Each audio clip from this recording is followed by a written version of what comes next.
Hey everyone. तो बच्चों, जैसा मैंने आप लोगों को लास्ट अपडेट दिया था कि मैं दिल्ली ट्रैवल कर रहा हूँ क्योंकि मेरी मॉम की हेल्थ अच्छी नहीं है। तो अभी तो मैं दिल्ली में ही हूँ। जैसा मैंने बोला भी था कि एक हफ़्ते कोई क्लासेस नहीं लगेंगी। लेकिन यार, जो चीज़ मैं देख रहा हूँ कि एक हफ़्ते के अंदर अंदर तो मेरी मॉम की रिकवरी नहीं होने वाली है। Definitely it is going to take some time, और वैसा ही डॉक्टर्स ने बोला है। तो अभी हम लोगों को उन्हें हॉस्पिटल में एडमिट करे हुए ऑलमोस्ट 4 डेज़ हो चुके हैं, और इस 4 डेज़ के अंदर डेफिनेटली देखो थोड़ा सा रिकवरी है। उनका ड्राउजीनेस थोड़ा सा कम हुआ है। Now she is actually recognising our family members, she is actually trying to talk to them. तो वो चीज़ इम्प्रूव हुई है, लेकिन अभी भी उनका ड्राउजीनेस कम्प्लीटली गया नहीं है। तो she is very very sleepy, और अभी किडनी फंक्शन भी प्रॉपर नहीं हो रहा है, लिवर फंक्शन प्रॉपर नहीं हो रहा है, बीपी डायबिटीज़ कंट्रोल करने की ज़रूरत है। तो ये सारी जो चीज़ें हैं जो कि चल रही हैं, तो मोस्ट प्रोबेबली यहाँ पे हो सकता है कि 7 to 10 डेज़ हॉस्पिटल में लग जाएं, and after that also immediately तो शायद वो बैंगलोर नहीं ट्रैवल कर पाएंगी। तो I might need to stay with her for a longer period of time in Delhi before she can travel to Bangalore. तो मेरा ये एम है कि यार, अब जब मैं बैंगलोर जाऊँगा तो फिर मैं उनको लेकर के ही जाऊँगा। लेकिन अब इसमें ये क्वेश्चन आता है कि आप लोगों की क्लासेस का क्या होने वाला है। तो यार देखो, यही चिंता मुझे भी काफ़ी ज़्यादा सता रही थी कि आप लोगों की क्लासेस का कैसे मैनेज करूँगा, क्योंकि यार it's like I am being torn between 2 responsibilities. एक तो आप लोगों के करियर की रिस्पॉन्सिबिलिटी, जिसके लिए आप लोगों ने इतना ज़्यादा ट्रस्ट किया है मुझ पर, and at the same time second responsibility, और I would say primary responsibility is as a son. तो उनका भी ध्यान रखना है। और यहाँ पे सिर्फ सन वाली बात नहीं रह जाती है, क्योंकि मेरी वाइफ और मेरी डॉटर भी हैं। तो मुझे यार कहीं ना कहीं टाइम मैनेज करना पड़ रहा है कि ऐसा ना हो कि मेरी डॉटर को मैं बिल्कुल टाइम ना डेडिकेट कर पाऊँ। तो मेरी मदर तो अभी आईसीयू में, तो ऑब्वियसली बहुत ज़्यादा टाइम तो हॉस्पिटल में नहीं जाता है। लेकिन ऑब्वियसली यार, बहुत टू एंड फ्रो जो चीज़ें हैं ना, बहुत ज़्यादा ट्रैवलिंग, बहुत ज़्यादा to and fro to the hospital and back. तो अब बात ये सारी चीज़ों को चलते हुए आप लोगों की तैयारी कैसे मैनेज होगी। तो उसके लिए मैंने फिगर आउट किया एक तरीका कि I have figured out a studio here which belongs to one of my very very close friend. मैं नाम नहीं लूँगा। तो मेरे एक बहुत ही क्लोज फ्रेंड है जो कि एक डिफरेंट डोमेन का इंस्टीट्यूट चला रहे हैं, एक डिफरेंट डोमेन में पढ़ा रहे हैं, और उनका पूरा का पूरा एक सेटअप बना हुआ है। तो उनसे मेरी बात हुई, एंड इमीडिएटली ही अग्रीड कि सर आप यहाँ पे आइए और पढ़ाइए। तो मैं आप लोगों की क्लासेस जो है ना, कल से रिज्यूम करने वाला हूँ। बट कल मैं एक मैथ्स का क्लास लूँगा, और मैथ्स का क्लास कल मैं आप लोगों के लिए रखने वाला हूँ 1:30 PM। तो 1:30 PM मैथ्स के क्लास के लिए हम लोग मिलने वाले हैं, और उसके अंदर हम लोग असाइनमेंट डिस्कस करेंगे, वेक्टर कैलकुलस के जो भी पेंडिंग असाइनमेंट है। क्योंकि यार देखो, नए सेटअप पे, नए स्टूडियो में पहली क्लास है, इसीलिए मैं कोई टॉपिक नहीं पढ़ा रहा हूँ, ताकि मैं भी एक बार टेस्ट आउट कर लूँ स्टूडियो, मैं भी सीख लूँ उन लोगों के पढ़ाने का तरीका कि किस तरह से वो सेटअप को यूज़ करते हैं। और एक बार मैं उस पर क्लियर हो जाता हूँ, देन सैटरडे एंड संडे आपका मैथ्स का रेगुलर क्लास चलेगा, जिसमें कैलकुलस फिनिश हो जाएगा, डिफरेंशियल इक्वेशन स्टार्ट हो जाएगा। और फिर Monday onwards I will try, अगर सारी चीज़ें संडे तक सही रहती हैं, सारा का सारा सेटअप वर्किंग है, तो मंडे से आई विल ट्राई कि रेगुलर टाइमिंग पे मॉर्निंग 6 AM to 10:30 AM अपनी पावर सिस्टम की क्लास हो जाए, और 4 PM to 7:30 PM अपनी मैथ्स की क्लास हो जाए। इस बीच में जो भी टाइम बचेगा, that I will go and visit to the hospital, और उसके बाद जो टाइम बचता है, that I will dedicate to my daughter, to my wife and all other things. तो सारी चीज़ों को एक साथ मैनेज करने की कोशिश करूँगा। Definitely I will try my best कि सारी चीज़ें मैनेज हो जाएं, and at the same time YouTube पे भी आप लोगों के लिए कुछ रिकॉर्डेड वीडियोस एटलीस्ट आती रहें, इफ़ नॉट लाइव सेशन, या लाइव सेशन कभी आप लोगों से AMA करना हुआ तो मोबाइल के थ्रू मैं कर लूँगा। मतलब I will try my level best to make it work. तो आप लोग ये बिल्कुल भी चिंता ना करें कि आप लोगों की रैंक रुकने वाली है। यार, आपने अंकित सर पे ट्रस्ट किया, एग्ज़ाम दोस्त पे ट्रस्ट किया है, तो definitely me and my entire team will do our best to make sure कि आप लोगों को आपकी मंजिल ज़रूर मिले। और ऑब्वियसली यार देखो, इस समय पे गेट वाले बच्चों की तैयारी बहुत ज़्यादा क्रूशियल है, क्योंकि exam is near the corner. Just Feb में आपका एग्ज़ाम होने वाला है, hardly like 4-5 months are left.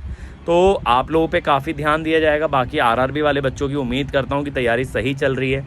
वहाँ पे खेमेंद्र सर सब्जेक्ट आपके प्रोवाइड करा रहे हैं, नीरज सर का कम्युनिकेशन स्टार्ट होने वाला है आप लोगों का, बाकी मैथ्स आप लोगों का चल रहा है। तो आप लोगों की तैयारी तो ऑनगोइंग है ही, क्योंकि अभी मेरा करेंटली कोई ऐसा सब्जेक्ट पेंडिंग नहीं है।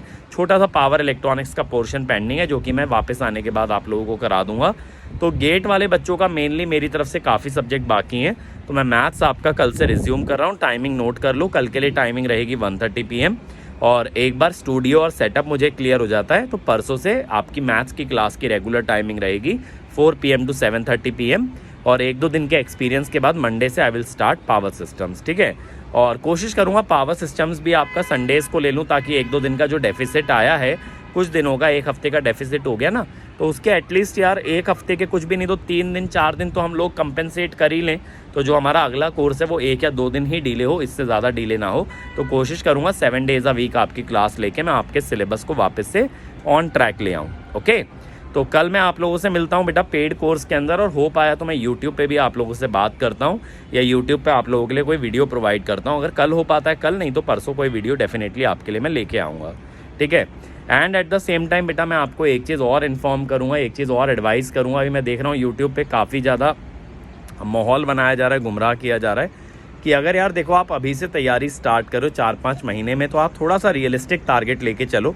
आपको मैंने बताया भी था कि लास्ट 4-5 महीने में कैसे आप 70 to 80 मार्क्स की तैयारी कर सकते हो, उस पर फोकस करो, रैदर देन कि इस चीज़ों में आप गुमराह हो जाएं कि अंडर 100 रैंक कैसे लेके आएँ या AIR 1 कैसे लेके आएँ 4-5 महीने में।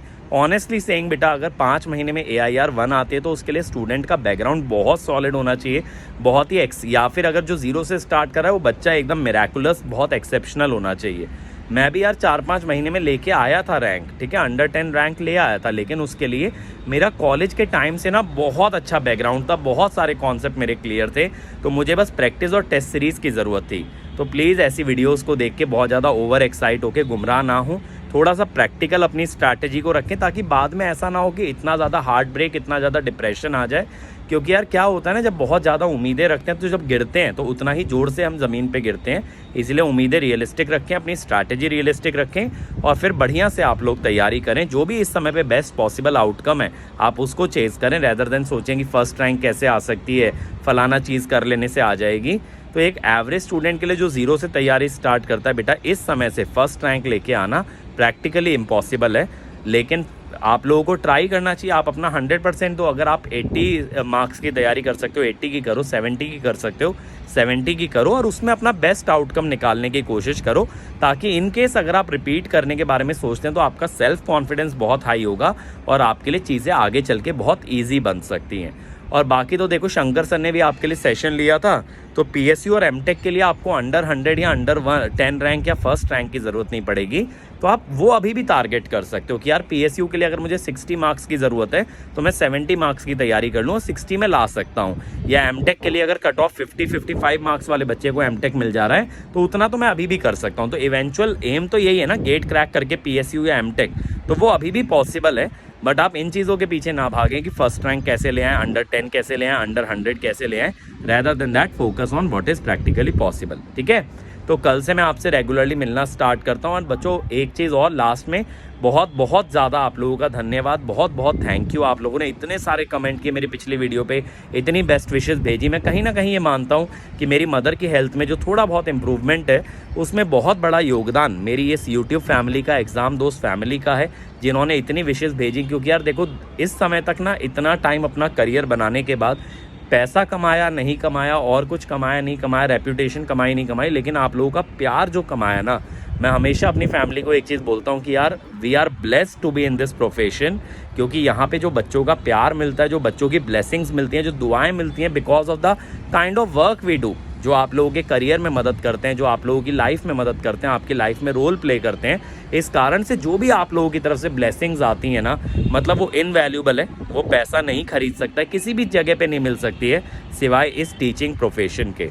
तो बच्चों, हाथ जोड़ के दिल से, तहे दिल से आप लोगों का धन्यवाद कि आप लोगों ने इतनी अच्छी ब्लेसिंग्स भेजी, और इसी तरह से आगे भी सपोर्ट करते रहिए यार। आई होप कि आप लोगों की ब्लेसिंग्स के थ्रू ही मेरी मदर की रिकवरी हो जाए and I get to spend some more time with her. क्योंकि जो भी उनकी लाइफ में टाइम बचा है, I want to make it best time of her life and best time of my life as well.